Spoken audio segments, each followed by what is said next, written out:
Pemirsa, pada 29 Januari 2023, Pemprov Bali menetapkan Hari Arak untuk memperingati keberadaan arak sebagai minuman tradisional Bali. Perlahan, popularitas arak terangkat terutama di industri pariwisata.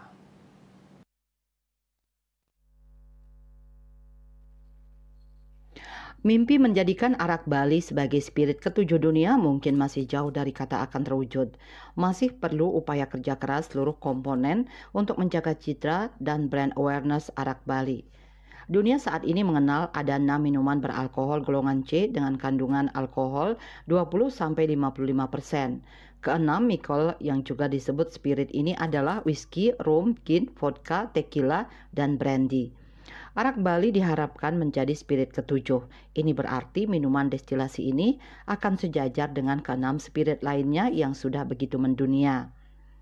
Ketua Umum DPP Indonesian Food and Beverage Executive Association (IFBEC) Nasional, Ketut Darmayasa mengatakan, arak Bali sudah digaungkan lama sejak 2018 sebelum ditetapkannya Hari Arak. Dengan ditetapkannya Hari Arak, arak Bali sebagai warisan budaya Bali diharapkan bisa menembus pasar industri perhotelan.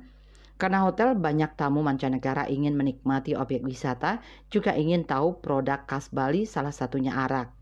Seiring berjalannya waktu, munculnya Pergub nomor 1 tahun 2020 oleh Pemprov Bali semakin memuluskan perjalanan karena telah diberikan payung hukum. Hanya saja masyarakat lupa, bukan semua arak legal, tapi yang legal adalah arak yang sudah mengantongi pita cukai dan izin edar dari BPOM.